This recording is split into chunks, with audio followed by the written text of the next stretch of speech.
ഈ ഒരു കോയിന്റെ ഇന്നത്തെ വാല്യൂ 600 റുപ്പീസ് ആണെന്ന് പറഞ്ഞാൽ നിങ്ങൾ വിശ്വസിക്കുമോ? എന്നാൽ ഞാൻ പറഞ്ഞത് സത്യമാണ്. ഈ ഒരു കോയിൻ നിങ്ങളുടെ കയ്യിലുണ്ടെങ്കിൽ നിങ്ങൾ ജസ്റ്റ് ഒന്ന് കമന്റ് ചെയ്തേക്ക്. ഈ വീഡിയോക്ക് ജസ്റ്റ് കമന്റ് ചെയ്തോളൂ, എന്റെ കയ്യിൽ ഈ കോയിൻ ഉണ്ടെന്ന് പറഞ്ഞിട്ട്. ഞാൻ നിങ്ങൾക്ക് പറഞ്ഞു തരും ഈ ഒരു കോയിൻ എങ്ങനെയാണ് നിങ്ങൾക്ക് സെയിൽ ചെയ്യേണ്ടതെന്നുള്ളത്. റിപ്പബ്ലിക് ഇന്ത്യയുടെ 1997 ഇഷ്യൂ ചെയ്ത ബോംബെ മിന്റ് സ്റ്റെയിൻലെസ് സ്റ്റീൽ 10 പൈസ നാണയങ്ങൾക്കാണ് ഈ ഒരു വില ലഭിക്കുന്നത്. കോയിനില് ശ്രദ്ധിച്ചു നോക്കിയാല് ഇതിലൊരു അശോക സ്തംഭവും ഇന്ത്യന്ന് ഹിന്ദിയിലും ഇംഗ്ലീഷിലും എഴുതിയതായിട്ട് കാണാം. മറുവശത്തെ 10 പൈസ എന്ന് എഴുതിയിട്ടുണ്ടാവും. അതിനടിയിൽ ഒരു 1997 ശ്രദ്ധിച്ചു നോക്കിയാൽ ഒരു ഡയമണ്ട് ഷേപ്പും കാണാം.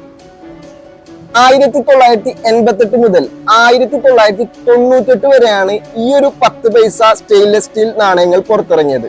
അതിൽ 1997 ഇറങ്ങിയ ബോംബെ മിന്റ് നാണയങ്ങൾക്കാണ് ഈ ഒരു വില ലഭിക്കുന്നത്. അതിനൊരു കാരണമുണ്ട്. 1988 തൊട്ട് 1998 വരെയാണ് ഈ ഒരു കോയിൻസ് ഇറങ്ങിയതെന്ന് അറിയാമല്ലോ. പക്ഷെ മറ്റുള്ള വർഷങ്ങളെ അപേക്ഷിച്ച് 1997 എന്ന വർഷത്തിലെ ബോംബെ മിന്റ് നാണയങ്ങൾ വളരെ കുറവ് മാത്രമേ അടിച്ചിട്ടുള്ളൂ. നിങ്ങളുടെ കയ്യിൽ ഈ ഒരു കോയിൻ ഉണ്ടെങ്കിൽ പെട്ടെന്ന് കമന്റ് ചെയ്തോളൂ, ഞാൻ നിങ്ങളെ ഹെൽപ്പ് ചെയ്യും. ചില്ലറക്കാരന്റെ ഇതുപോലുള്ള കോയിൻസ് റിലേറ്റഡ് ഇൻഫോർമേറ്റീവ് വീഡിയോസിനായി സബ്സ്ക്രൈബ് ചെയ്യൂ ചില്ലറക്കാരൻ.